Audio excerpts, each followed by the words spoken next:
Try to initiate release sequencer. On my mark. 5. We're on express elevator to hell. Going down. 2. 1. Mark.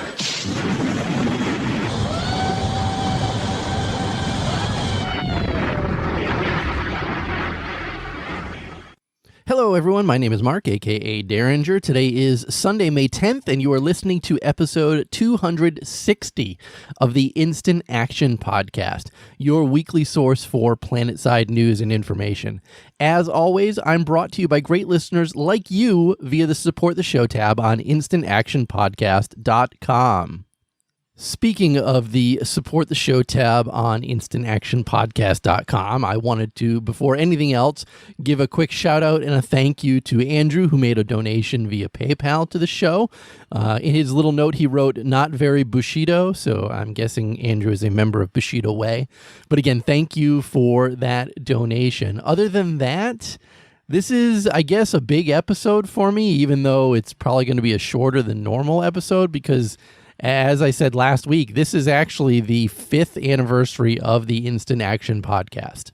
There's not going to be a lot of fanfare, hoopla, or anything like that. It's just going to be a normal show this week. But yeah, I've been doing this podcast for 5 years now. So in case you're curious, that's 5 years of shows times they're about 30 minutes each. So, and I've done 52 shows a year. So what's that? 7,800 minutes of shows. That's saying 30 minutes. Some go longer than that. Most go longer than that. And if we divide that by, 60, that gives us 130 hours of podcasting. And then obviously if we divide that by 24, that gives you 5.4 days of podcasts that I've done in the past 5 years. And that's not even adding on all the, extra stuff I did back when we did Reachcast. So, I mean, I've easily been podcasting for 7 or more years about PlanetSide 2. I think I can honestly say that I am the longest podcaster for PlanetSide 2 at this point, a title that I will hold hopefully for a long time. But again, happy 5th anniversary to the show, I guess, is all I'm trying to say. So what's in store for this week's show? Well, first, I do have a small game update to talk about, which brought some miscellaneous changes, fixes, and additions to the game. Really, this is a hot fix, not a true game update. After that, I want to talk about the Outfit Wars Alpha 2 qualifying phase, which started this past Friday. Then it looks like Daybreak Games is hiring, so I'm going to briefly talk about that. And then I'm going to finish up this week talking about the revival of PS2 Alerts, a website that I used to use a lot back in the day, and how you can actually help with that if you're curious. All that plus some listener email. So strap in as we hot drop into another episode of the Instant Action Podcast.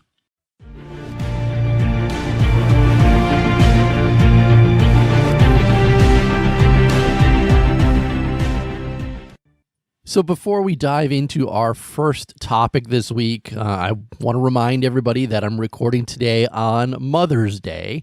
So I hope that you will give any of the mothers in your outfit, and you know who the mother of your outfit is, a special shout of recognition when you see them next, him or her. Because let's be honest, we know every outfit has a mother. But like I said, first up this week is the May 6th game update, which, like I said, is really more a hot fix than anything else. All miscellaneous changes, fixes, and additions. So the first thing is they fixed an issue where the remote client animations could become desynced during a reload. They also made it so the tactical deployables will no longer consume if it fails to place. This most commonly happened when a character was moving during placement. Next, the NSO Seraph Shield will no longer spawn a caltrop while it's active. They also fixed the tracked directives so they no longer clear when logging out and logging back in with the same character. They fixed a typo in the construction faction banner description. They fixed some various asset-related issues and misaligned walls on Desolation. They fixed an issue that could cause a server crash in some extremely rare cases. And finally, they changed the Bastion terminals, so now they match the color of their respective faction. Again, that's all it was. It was a very small update. Like I said, more a hot fix rather than anything else. So let's move on to our second topic this week, Outfit Wars Alpha 2 qualifying phase.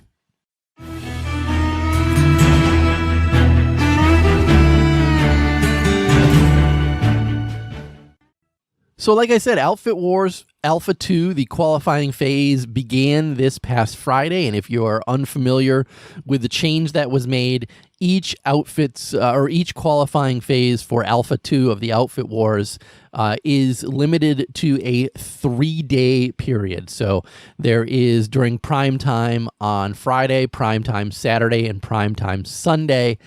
So if you're on Patreon listening to the show today, today's the last day of the actual qualifying phase. And when most of you listen to this show on Monday, Outfit Wars qualifying phase will be over. So like I said, last week, we got the game update that said the 3 qualifying phases begin at 2 p.m. of your server's time zone and end at 10 p.m. of your server's time zone. So that's an 8-hour period between each of them, and then there's a big rest period in between. So you've got 3 8-hour sessions to qualify for Outfit Wars. And looking at some of the servers so far, obviously I play on Emerald, so I'm more Emerald focused than anything else, but a lot of the same outfit names are showing up in Emerald. Looking at Connery, which I checked as well, there's a little bit of difference there. I didn't realize that that Recursion was going to switch to Vanu in order to not have to compete against some of the Vanu outfits over there. That was a surprising one. So really the NC outfits are a lot different on Connery. But then when I looked at a lot of the other ones, I saw a lot of familiar names in every single category for gold, silver, and bronze. The one thing that's really sticking out most to me is we're still seeing a preponderance of Zerg outfits still being in the top of their leaderboards. And again, I'm going to use the Emerald one just as an example. I see AODR is still at the top of the TR. This time, Sokar's Legion is top of the VS, and that's really because Bushido Way said we're not playing this Outfit Wars. So I'm not surprised that Sokar's Legion is so far ahead of everybody else. And on the NC side this time around, VCO is actually far and away the leader against all the other ones. Guardian Shield is way down. They're in third place still, so it's not like they're not on this at all. But certainly they were a lot higher last time, and it seems like they're certainly trying less this time around. And I'm seeing similar things on a lot of other servers as well. We're seeing a lot of these Zerg type outfits, the ones that have tons and tons of players in them, are still at the top. So my initial reaction to this, with 1 day left, so I mean, obviously some stuff can certainly change. With 1 day left, it still seems like the scoring system itself is favoring large outfits not having to do as much work as smaller outfits. Because the smaller outfits obviously have to be working harder and harder just to get themselves higher on the scoreboard than anything else. And I do think that this really is a flaw of the Outfit War system, and once again, a reason that I state there should be brackets for Outfit Wars based on outfit size, because a lot of these smaller outfits are never even going to sniff Outfit Wars. I mean, let's be honest. And then I really don't think it's fair for these larger outfits either, because a lot of them are going to make it, and then they're only going to be able to bring 48 players, and it's going to leave the majority of the outfits in the dark, not being able to participate in this. And now, yes, I do know that Rel has stated one of the things that he's trying to do is break up these large outfits. And if pushing these outfits into the top tiers of Outfit Wars and then only allowing 48 players from those outfits to participate in Outfit Wars might make some of them say, well, I'm doing all the work for this and then not getting to participate in this, so why do I even bother? And perhaps that is what's going to break up these larger outfits into a bunch of smaller or mid-sized outfits to kind of compete in Outfit Wars. But I can definitely say between Alpha 1 and Alpha 2, that hasn't happened whatsoever. All these large Zerg outfits are still making their way to the top. And I mean, after day 2 on Emerald, Sokar's Legion has over 104,000 points. The next closest one has 51,000 points. They have double what the next closest outfit has. And I think that's just a matter of they're playing on prime time and they're just playing as they normally play. If Sokar's Legion can bring in multiple platoons worth, then they're obviously getting a ton of that capture and defense and Bastion Fleet Carrier points for doing stuff like that.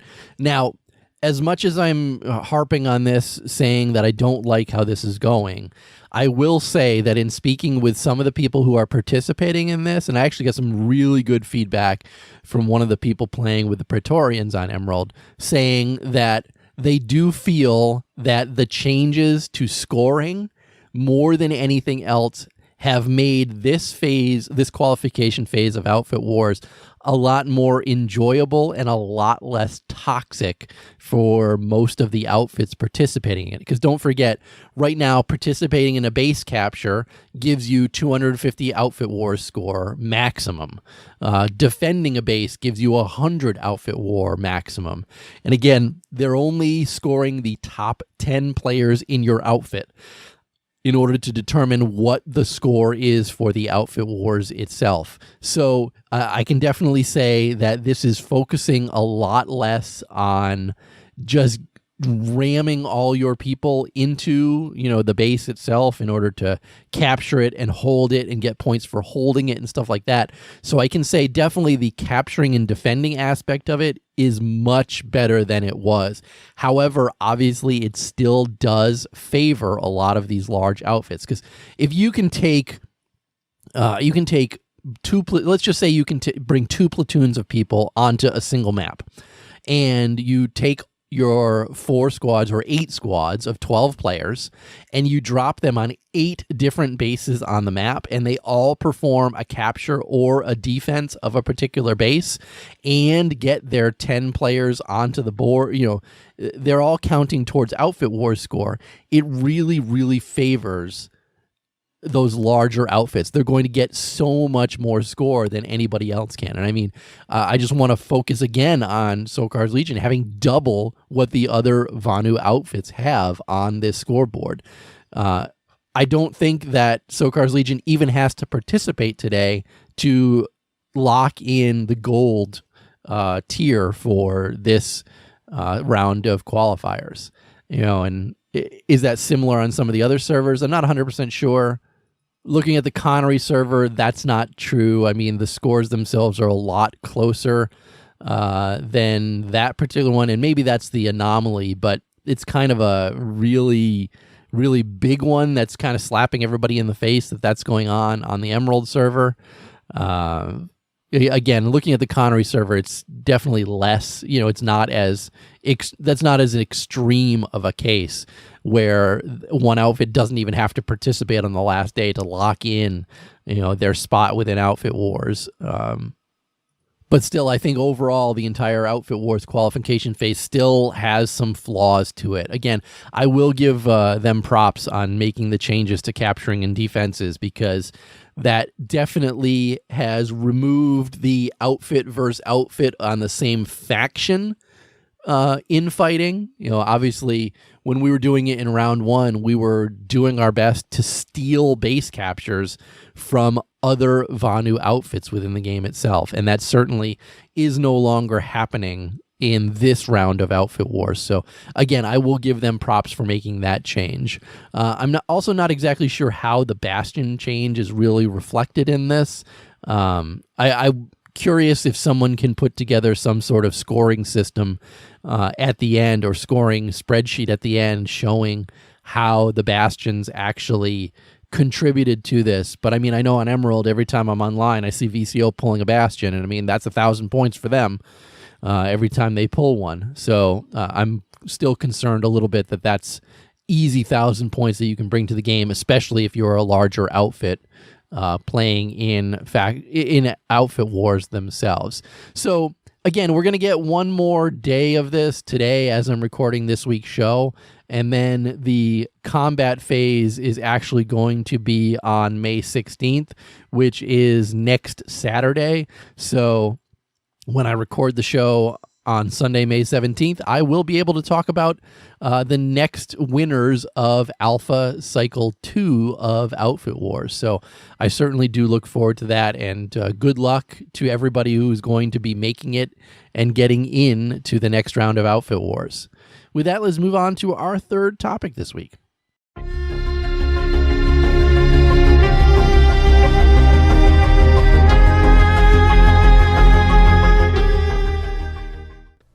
And that third topic was that Daybreak Games is actually hiring on LinkedIn right now. And this was actually posted by a user on Reddit showing that they've got jobs opened up in Austin, Texas. They've got jobs opened up in San Diego, California.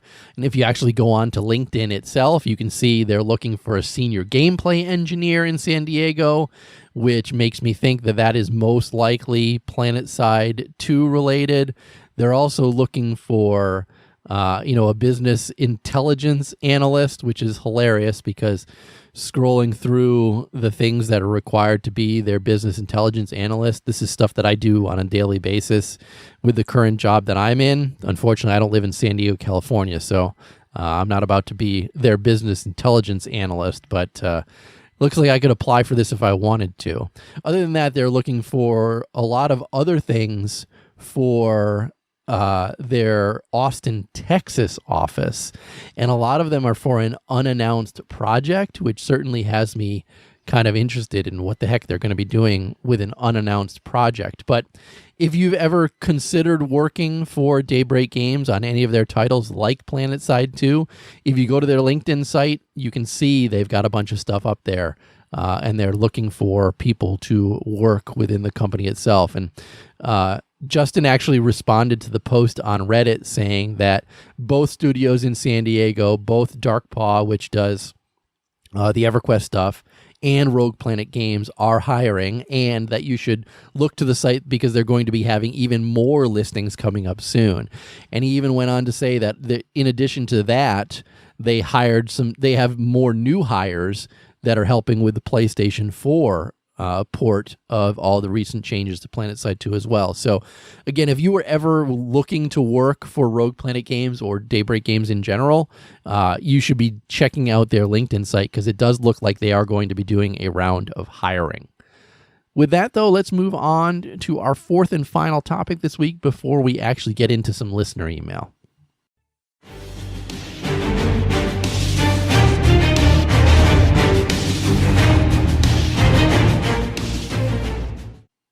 The final topic this week is about PS2 alerts. If you remember way back in the day, this used to be one of the de facto alert trackers, which, 2014 through 2016, it was the preeminent alert tracker for PlanetSide 2, and you could get information on when alerts were happening and everything like that. It was a very good resource that the community used, and now that we have so many new players to the game itself and such a resurgence to the game itself, Maelstrom has decided that he's going to look to bring back PS2 alerts. He's going to revive it. And he is looking for help. So just so you know, he's looking for help working on this. Because as he writes, it's quite a beefy project, and there's quite a bit of work to do to bring it up to modern day standards. And he also notes that the code is very similar for PS2 alerts and also Outfit Wars that he thinks they can very easily create an Outfit Wars final stat tracker out of this as well, which I think would be very welcome by the community itself. So right now, he's looking for some assistance with PHP for the API, with JavaScript for the WebSocket and front end, with MySQL for the database backend. And he said they may move to another engine at some point, but he's not sure. He's also looking for help with Redis for census and result cache. He's also looking for help with NGINX for app proxy. And he's also looking for help with Kubernetes, I don't know what that one is, for infrastructure. And he says that is a recent introduction. He says you don't have to be familiar with the tools, especially some of the last ones that I listed, because he's going to be handling those as his main focus. But if you would like to help him, I'm going to include a link in this week's show notes to the Reddit post that has the project's Discord server. You can also send him a PM on Reddit. He's Maelstrom26, and I'm sure he'd happily take any help that you can give him. It's really high. It's been, voted up really high on Reddit. And like I said, this is really something that I know a lot of people used to use a ton back in the day. I used to use it all the time. And I really think him pushing an Outfit Wars final stat tracker into the system itself, that would probably be the biggest and best thing that he could bring to the PlanetSide community. So again, if you're able to help with any of those things that he's looking for assistance with, I would definitely say get in touch with him and tell him Derringer sent you. Hello? Housekeeping? Hello? Fuck. Sorry, bro. So this week I did receive some emails to read. The first one was from Maggie373, and he wrote, I realize that PlanetSide is still using PhysX from NVIDIA, which is still in active development, and a new version comes out this year. I have not the best FPS during the big battles and hope to put in a secondary GPO to offload that work. This is when I realized that PlanetSide runs PhysX on CPU and CPU only. PhysX is now open source, and I want really to discuss the topic. I Googled this stuff, and the PhysX that got removed from PlanetSide 2 was called Apex and is no longer in development, but they still use the PhysX APK for vehicles and so forth. The NVIDIA control panel also says PhysX is in use, and the CPU is doing the work.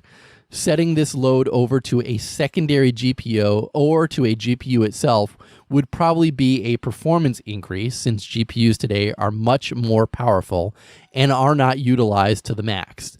Several discussions on this topic says the most increase of FPS will be during battles. I believe that it runs version 3, so if they can upgrade it to version 4, they can run everything on the GPU. He thinks, but he's not 100% sure.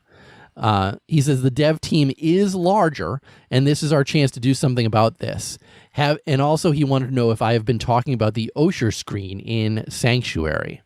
So I can definitely say, Maggie, that I did not realize that PhysX was still in the game itself. I remember way back in the day that when they were using the PhysX and people were showing off the graphical stuff that PhysX can do, and I still remember to this day just the swirling nanite stream with the up and down jump pads that really looked so cool in game itself. And then when they turned all that off, I know a lot of people were disappointed, but again, this was way back before they threw the OMFG, the Operation Make Faster Game update, because everybody's FPS was absolutely in the toilet when they were playing PlanetSide 2. And because of that, I really think the devs are probably still gun shy about ever bringing PhysX back into the game itself, whether it's open source or not. I think the cries that everybody had when their FPS was awful, and I can still say that the majority of, quote unquote pro players of PlanetSide 2 still play the game on their potato settings because they know that it is much easier for them to play better if their frames are as high as humanly possible. Now, the flip side of the coin on that would be for people making videos and streaming and other stuff like that. Those are the type of people I think that PhysX would be great for, and it might be worth Daybreak Games and Rogue Planet Games thinking about bringing something like that to the game itself. But sadly, looking at, I just went over the topic this week about them hiring. None of the visual effects artist positions seem to be for the regular stuff they have existing already. It's all for their unannounced project. So again, I don't think that they're going to be looking to bring PhysX back to the game at any time soon, but I can definitely see how this might be something that streamers and people that are creating videos for the game itself could really showcase PlanetSide 2 with what it could potentially do. And also, as for the Osher screen in Sanctuary, I haven't really been talking about it, but I know that it's there. And secretly, I think the next big game update that they're working on that they're not telling anybody about, I think it might be related to Osher. But I think we're going to have to sit quietly and wait a little bit longer. I mean, they said that it's going to be their next update's going to be a big one, and I really think the only big thing they can do right now is drop Osher onto us. But thank you for that email. Like I said, I did get more than one email. I also got an email from Louie, which I haven't heard from Louie in a long time. But he writes, Louie is back yet again. T42 has been laying waste to huge puddles of NC and TR with the new tools at our disposal. There really hasn't been a better time in the history of PlanetSide 2 to be an organized outfit. I also don't think there has been a worst time for a new player in the history of PlanetSide 2. New players are getting pummeled by orbitals, bastions, and not to mention the batch of auto turrets around every corner. All while comms is not working for someone to teach them the game so they can enjoy themselves. Yet it seems we have an influx of new players pouring in like lemmings, just waiting to be slaughtered. Has there been a crazier time in PlanetSide 2? Don't get me wrong, I'm loving it, I really am. I just hope we retain some of the new blood. It all could be toned down a little, and we definitely don't need a new Uber tank, and then a super duper Uber tank, and then a massive walking robot that shoots orbital strikes. I hate it when games do that. I really hope they draw the line here on powerful additions and focus on other things like, the Thresher. Or how about a new continent? Pretty sure I'd trade all the new items in the armory for a new continent. Would you? Finally, he writes, glad to be back and listening to the show. I'll try to email in more. I have plenty to bitch about. So, Louis, I have to 100% agree. There has never been a better time in PlanetSide 2 to be in an outfit. The escalation update obviously brought so many outfit tools to the game that outfit leaders are in pure bliss. You being the outfit leader of T42, I'm sure that you are in pure bliss regarding it as well. I do hope also that the new tank is probably the last thing that they're going to be doing, because as I've said in the past, if BFRs come to PlanetSide 2, I don't think that I'll be able to continue playing PlanetSide 2, because that's the worst thing that ever happened to PlanetSide 1, and I really don't ever want to see them in PlanetSide 2. So yeah, I'd much rather see a Thresher rather than anything else. And for those listeners who don't know what the Thresher is, it's the original PlanetSide 1 vehicle. It's the faction-specific harasser, I guess you could say, for the Vanu, which floated over the ground just like the Mag Rider does. I really want a Thresher in game. I've wanted a Thresher in game since 2004, and it's never happened. So, that's that. But thank you, Louis, for that email, and I look forward to ones from you in the future. But that's going to be it for this week's show. How can you get in touch with me or the show itself? As always, your first stop should be my website, which is www.instantactionpodcast.com. Next, you can email me at instantactionshow@gmail.com, like Maggie373 and Louie did. And you can also follow the show on Twitter at InstActPodcast. But in closing, if you've enjoyed the show, please leave me a review on your podcast listening avenue of choice, whether it's iTunes, Stitcher, Google Play, or anywhere else. Also, feel free to tell your friends and outfit mates about the show. But finally, thanks for listening, and keep spamming that Join Combat, formerly known as Instant Action button. Derringer out.